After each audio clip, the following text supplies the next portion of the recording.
While Hardee clashed with the left wing of Sherman's advancing army at Averysboro, Johnston was consolidating his forces at Smithfield, some 30 miles to the northeast. Johnston had chosen that location because it was between Raleigh and Goldsboro. And now the Federals have decided that they're going to tip their hand. And now they start moving eastward toward Goldsboro. Only Kilpatrick's cavalry and one division of Federal infantry continue north to keep up the feint. In the meantime, the Confederate commander, General Joseph E. Johnston, is concentrating his forces at Smithfield, North Carolina. There are 4 components to Johnston's force. The first, Hardee's Corps, which Sherman has faced at Averysboro. Second, Major General Robert F. Hoke's division from the Army of Northern Virginia. Third, the Army of Tennessee contingent.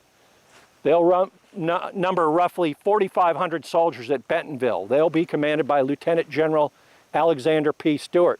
And then finally, the 4th component, Johnston's cavalry, which will be commanded by Lieutenant General Wade Hampton. Now, this force at Bentonville will number around 20,000, roughly a third of Sherman's force. Hampton informed Johnston that the 2 wings of the 60,000-man Federal Army, the left wing led by Slocum and the right wing by Howard, were about a dozen miles apart. Realizing his best chance for success was attacking the forces while they were separated, Johnston agreed to Hampton's plan to attack Slocum's wing as it was the closest. Johnston arrives too late to reconnoiter the battlefield himself, so he relies on General Hampton to lay out his attack plan for him. Hampton set up a hook-shaped defensive position around the coal plantation near the town of Bentonville, seeking to hold the Federal left wing under Slocum until the rest of Johnston's army arrived in the battlefield. At the head of the Union forces facing the defenders was Brigadier General William Carlin's division. Once they reach the plantation here, all hell breaks loose.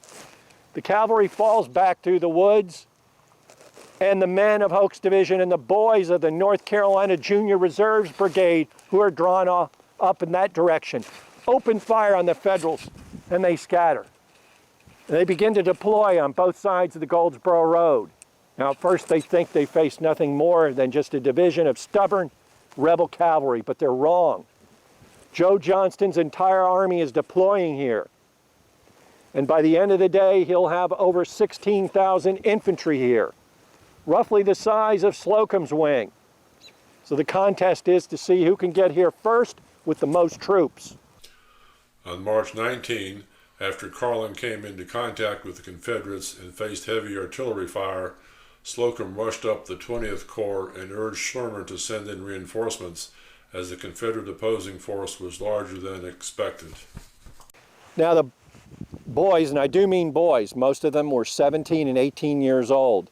The boys of the North Carolina Junior Reserves Brigade had ringside seats for the last grand charge of the Army of Tennessee. At 2:45, after Johnston's entire force had arrived, Hardee attacked with the Army of Tennessee and Major General William Tolliver's division in what would be the last major advance by a Confederate force during the Civil War. The assault was initially successful, routing Carlin's Union division.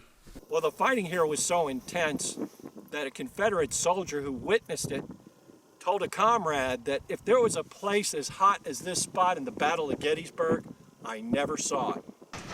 The Confederate assault stalled after Bragg was slow to move in support and Union troops counterattacked. Slocum's Federal forces held their position and awaited reinforcements as the first day of the battle came to an end. March 20 primarily involved skirmishing, and the two sides realigned their positions, with the Confederate defenders shifting to meet the Federal right wing under Howard, which was arriving on the scene.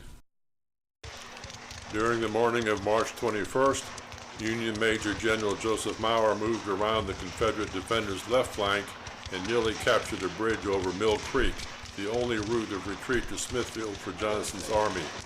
Maurer was driven back by a counterattack led by Hardee, and the effort to take the bridge ended after Maurer was told to pull back by Sherman.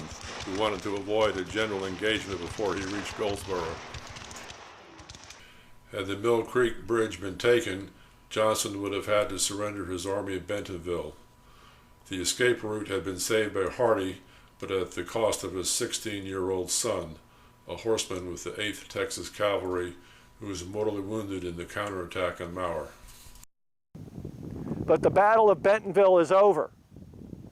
Sherman and Johnston don't know it, but they have fought their last battle here. Johnston will withdraw on the night of March 21 and 22 amid a driving rain, pull back toward Smithfield. Sherman, instead of pursuing Johnston, will continue on to Goldsboro, where his men will rest and resupply before resuming the campaign. The ultimate goal? To reach Richmond and Petersburg, link up with the forces under the command of Lieutenant General Ulysses S. Grant, and defeat General Robert E. Lee's Army of Northern Virginia. Union forces suffered a total of about 1,500 casualties at Bentonville, while Johnston's Confederates had more than 2,500 killed, wounded, and captured, casualties they could not afford. Following the battle, Johnston retreated to Smithfield, and Sherman's forces continued on to their goal, Goldsboro. Battle of Bentonville was not decisive. General Johnston won a moral victory at Bentonville by maintaining his force here for 3 days in the face of Sherman's much larger force, but he was unable to defeat even Slocum's wing on the 19th. And Sherman, although he was able to open the road to Goldsboro and drive Johnston's army back toward Smithfield, was unable to crush Johnston's army here and end the war in his theater of operations. Sherman's army was met at Goldsboro by the Federal forces that had moved from Wilmington and New Bern, and the Union Army occupied the town for more than 2 weeks.